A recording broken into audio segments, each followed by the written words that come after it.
तो पाठ का बेटा नाम है डी ब्लॉक के तत्व और एफ ब्लॉक के तत्व, या ऐसे भी लिख सकते हैं डी ब्लॉक एवं एफ ब्लॉक के तत्व। तो इस पूरे चैप्टर में 2 ब्लॉक के एलिमेंट पढ़ने हैं, एक डी और एक एफ ब्लॉक के एलिमेंट। उनमें से करेंगे क्या, एक एक ब्लॉक एलिमेंट्स को पढ़ना स्टार्ट करते हैं। सबसे पहले डी ब्लॉक एलिमेंट को चलेंगे, और पहली ही चीज ये होनी चाहिए कि डी ब्लॉक के आप एलिमेंट पढ़ने तो जा रहे हैं, आपको ये भी तो पता हो डी ब्लॉक एलिमेंट आवर्त सारणी में होते कहां पर है। तो आप इस बात को ध्यान देंगे कि आपके पास आवर्त सारणी कुछ इस प्रकार से मिलती है, और इस प्रकार से जब मिलती है तो मैं उसमें थोड़ा सा इंफॉर्मेशन दे देता हूं। बेटा ये जो नंबर लिखे हैं ये बेटा आवर्तों की संख्या है, या ऐसा बोल सकते हो कि ये आवर्त है। जब आप पहली लाइन पर बाएं से दाएं चलते हैं, आप कहते हो मैंने पहले आवर्त पे तत्वों का अध्ययन किया है। अगर कहेगा दूसरे आवर्त में कौन कौन से तत्व हैं, आप दूसरी लाइन पर चले आओगे। आपसे कहेगा तीसरे आवर्त में कौन कौन से तत्व, आप तीसरी लाइन पर चले आओगे। चौथे आवर्त के तत्व, पांचवें आवर्त के तत्व और छठवें आवर्त के तत्व।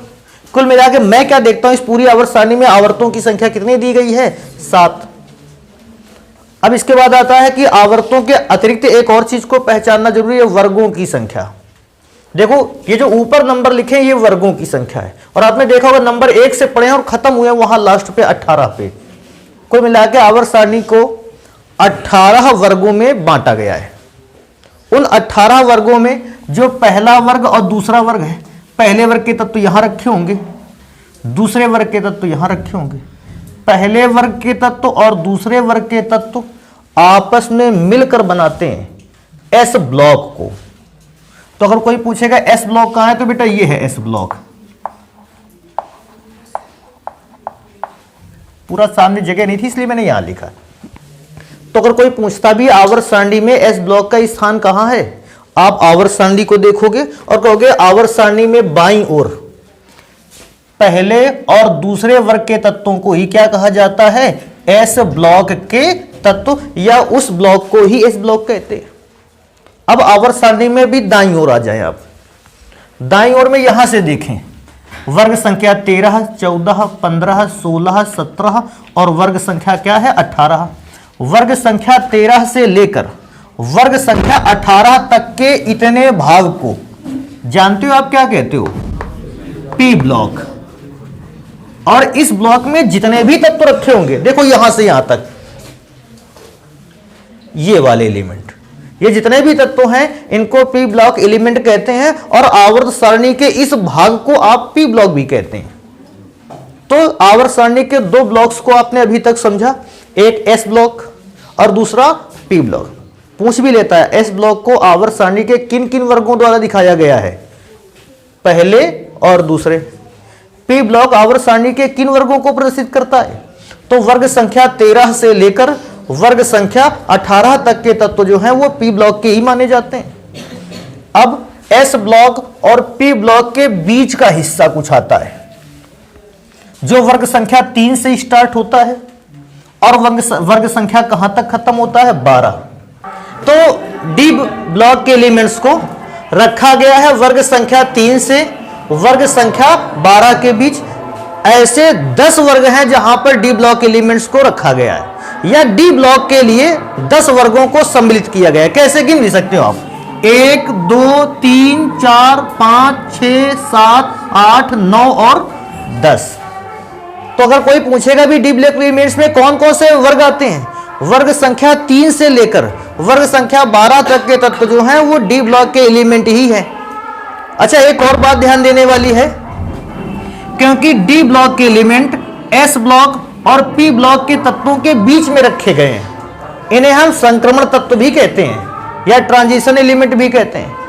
आवर्त सारणी में तो मैं क्या लिख लेता हूं, यहां से लेकर यहां तक के तत्व को आप क्या कहते हो, डी ब्लॉक के एलिमेंट, या इस भाग को डी ब्लॉक कहते हो। आवर्त सारणी के नीचे का भी कुछ भाग दिया गया है, यहां 2 लाइनों पे एलिमेंट रखे होंगे, इन लाइनों पर रखे हुए एलिमेंट को एफ ब्लॉक एलिमेंट कहते हैं, या ऐसा बोल सकते हैं कि ये तत्व एफ ब्लॉक में आते हैं। तो इस प्रकार से आवर्त सारणी को कुल मिलाकर 4 ब्लॉक्स पर डिवाइड करके रखा गया है। अभी आगे पढ़ना स्टार्ट करते हैं। अगर कुछ इंफॉर्मेशन इसकी, तो देखो मैं वो इंफॉर्मेशन जो है यहां लिखते जाऊंगा और साथ में इसको समझाते भी जाएंगे। जो भी चीज आपको ना है हमको बताइएगा। फिर जैसे सबसे पहली बात,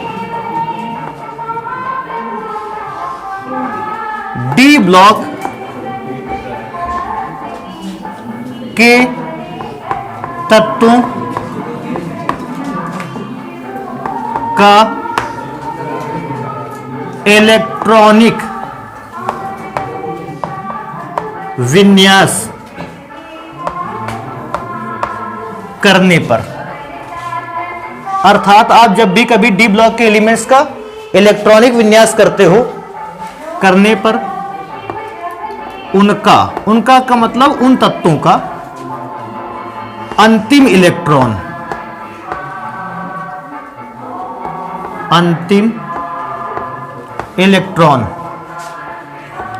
n-1d उपकोष में प्रवेश पाता है,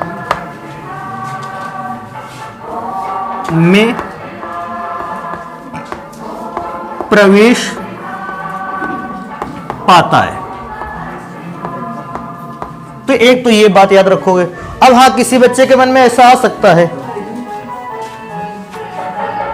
क्या आ सकता है किसी बच्चे के मन में कि सर ये n-1d उपकोष क्या है। ध्यान दो इसको। आप जब भी इलेक्ट्रॉनिक विन्यास करते हो, आप अगर परमाणु के फिगर को बनाना चाहो, ये परमाणु का नाभिक है, नाभिक के चारों ओर पहली कक्षा, दूसरी कक्षा, तीसरी कक्षा, चौथी, पांचवी, ऐसी मैंने मान ली बहुत सारी कक्षाएं। तो जो बेटा लास्ट वाली सेल होती है, अंतिम कक्षा होती है, इसको कहते हैं nवीं कक्षा। और इसके पहले जो क्लास होती है इसको कहते हैं n-1। इसके भी पहले बेटा जो क्लास होती होगी उसको जानते हो क्या कहते हैं, n-2। मतलब ये कह रहा है कि इसका जब भी इलेक्ट्रॉनिक विन्यास किया जाएगा डी ब्लॉक एलिमेंट का, जो आखिरी इलेक्ट्रॉन होगा वो लास्ट सेल में नहीं जाएगा, बल्कि लास्ट सेल से एक पहली वाले सेल पे इलेक्ट्रॉन प्रवेश करेगा। कहता सर जी अभी ये बात तो कम समझ में आई, उसको एग्जाम्पल के थ्रू समझेंगे। देखो एग्जाम्पल के थ्रू कैसे समझते हैं। मेरे पास डी ब्लॉक में या संक्रमण तत्वों में एक तत्व है जिसका नाम है Fe और Fe26। इलेक्ट्रॉनिक विन्यास इसका करते हैं, समझते हैं इसका अर्थ क्या है। बेटा 26 का 1s2, 2s2, 2p6, 3s2, 3p6, 4s2 और बेटा इसके बाद अगर लिखेंगे 3d6। अब कहोगे सर जी इसमें से हम पहचाने कैसे। देखो अंतिम इलेक्ट्रॉन की बात अगर करेगा तो जैसे देखने पर क्या लगता है, सर जी अंतिम इलेक्ट्रॉन तो ये है 4s पे जो भरा है, ये बात बिल्कुल भूल जाना। हमने पहले 4s को भर दिया था और बाद में किसको भरा था, 3d को। इसका मतलब अंतिम इलेक्ट्रॉन जो गया है वो बाद में ही भरा गया है और वो भरा गया है 3d में।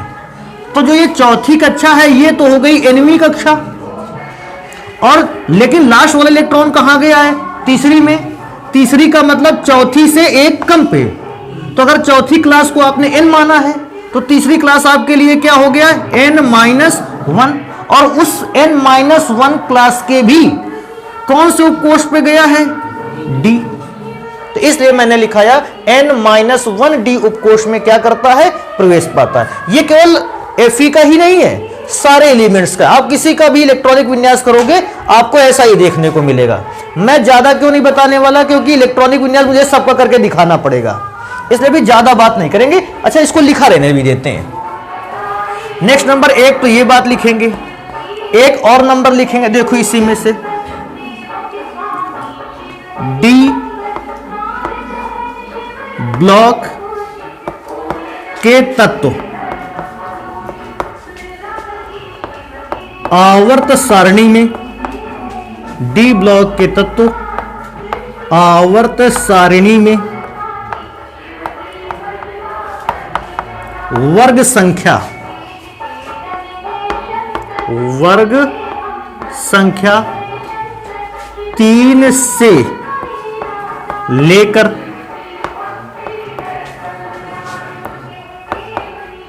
वर्ग संख्या 12 तक रखें। तो इस बात को भी अच्छे ढंग से याद रखोगे। अगर कोई पूछेगा डी ब्लॉक के एलिमेंट्स को कहां रखा गया है आवर्त सारणी में, तो वर्ग संख्या 3 से लेकर कहां तक रखा गया है, 12 तक रखा गया है।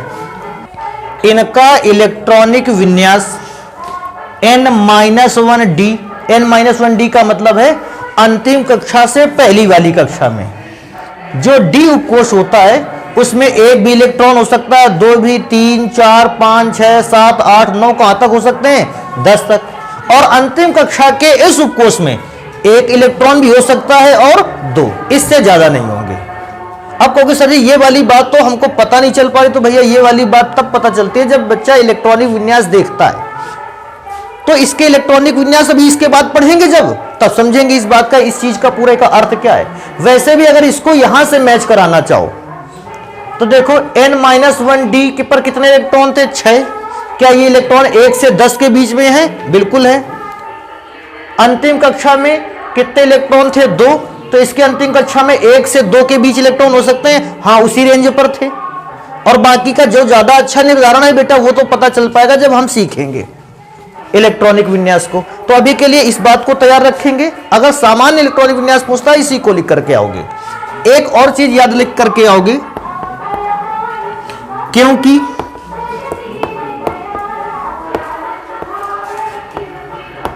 इन तत्वों को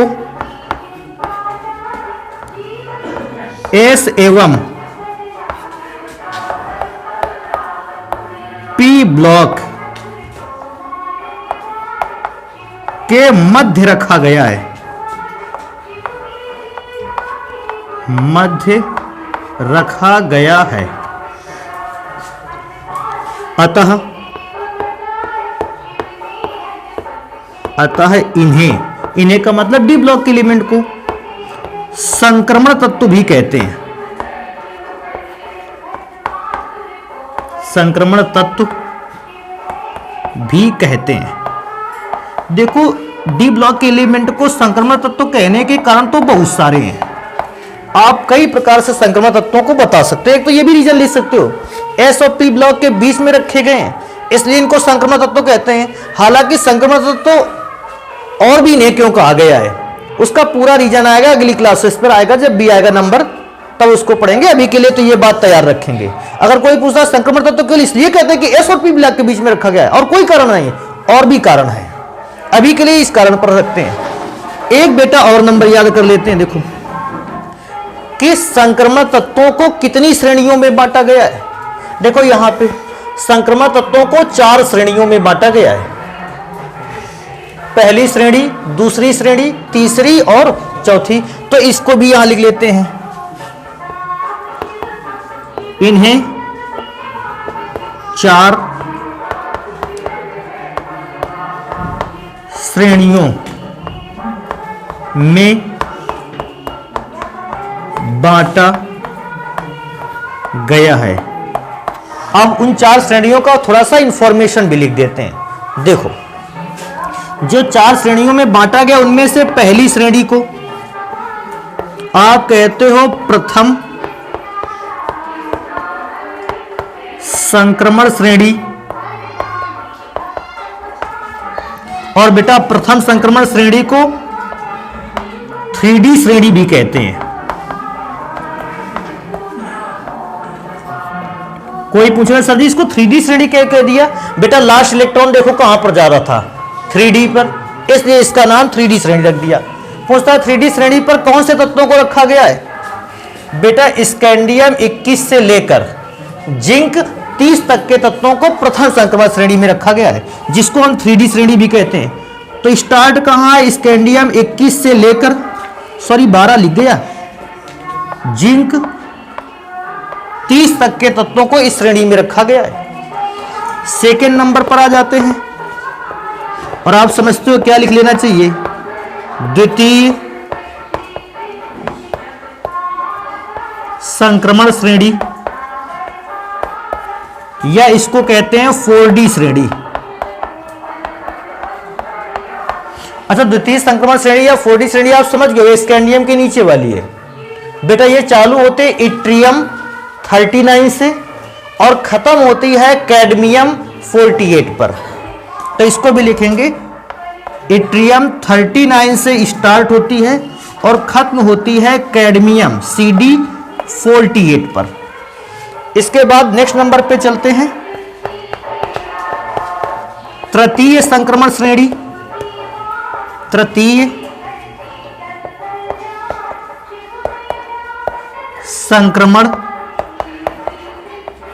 श्रेणी या 5D श्रेणी। अच्छा, 5D के से मुझे यह पता चलता है पक्का इसका अंतिम इलेक्ट्रॉन जो है वो 5D श्रेणी पर या 5D उपकोष पर प्रवेश पाया है। अगर कोई पूछता है कि ये श्रेणी कहां से कहां तक है, आपके पास लिखा हुआ है लैंथेनम 57 से लेकर मरकरी 80 तक। इसको ध्यान रखना, लैंथेनम 57 से स्टार्ट हुआ है और खत्म हुआ है मरकरी 80 तक। अब कुछ बच्चों के दिमाग में ये परेशानी देगा, देखो यहां सर जी ने बीच में क्या लिख दिया है, समझो, इस बात को भी समझ लो बेटा। 57 से स्टार्ट तो हुई है सीरीज, लेकिन 57 के बाद 58 से 72 तक के 71 तक के एलिमेंट। भाई देखो जरा, 57 के बाद सीधे क्या लिख दिया 72, तो कौन से तत्व बीच में से नहीं लिखे, 58 से लेकर 71 तक। वो 58 से लेकर 71 तक जो एलिमेंट है उसको यहां रखा गया है, कौन से ब्लॉक में, तो कौन कौन से 58, 59, 60, 61, 62, 63, 64, 65 करके 71 तक रखा गया है। तो ऐसे 14 एलिमेंट को यहां रखा गया है। फिर 72 से जो आए 71 तक तो यहां हो गए, 72 से फिर आगे रखेंगे, 72 के बाद 73, 74, 75, 76, 77, 78, 79, 80, इनको यहां रख लिया गया। ये 72 का मतलब समझ पा रहे हो, पहले 57 रखा गया, 57 के बाद 58 से 71 तक कहां ले आए नीचे, और 71 के बाद 72 से फिर यही रखे हुए हैं। कुल मिला के 58 से 71 तक के जो एलिमेंट थे उनको कौन से ब्लॉक में रख दिया गया है, F ब्लॉक पे। तो कभी ऐसा भी क्वेश्चन आता है, F ब्लॉक के तत्वों को किस आवर्त से लाया गया है, 6वें आवर्त से F ब्लॉक के तत्वों को लाया गया है। कहां से कहां तक होते हैं F ब्लॉक के एलिमेंट, तो F ब्लॉक के एलिमेंट लैंथेनम के बाद चालू होते हैं और हाफनियम के पहले तक होते हैं, और इनका परमाणु क्रमांक कितना होता है 58 से 71। इसलिए इस श्रेणी में 57 रखा गया, फिर 58 से 71 खाली है, फिर कहां से रखा गया 72 से आगे रखा गया एलिमेंट। लेकिन आप 57 से 80 लिखोगे, आप पूरा इंफॉर्मेशन लिख करके नहीं आओगे, आपको समझ लेना है लेकिन चीजों को। क्या लैंथेन सॉरी इस तृतीय संक्रमण श्रेणी में क्या 58 परमाणु क्रमांक वाले तत्व को रखा गया होगा, नहीं, ठीक है, समझ पा रहे हो। इधर लास्ट वाला इधर लिख दें, हाँ इधर लास्ट लिखते हैं 4th नंबर, चतुर्थ संक्रमण श्रेणी। चतुर्थ संक्रमण श्रेणी, और चतुर्थ संक्रमण श्रेणी को आप बेटा कहते हो 6D श्रेणी।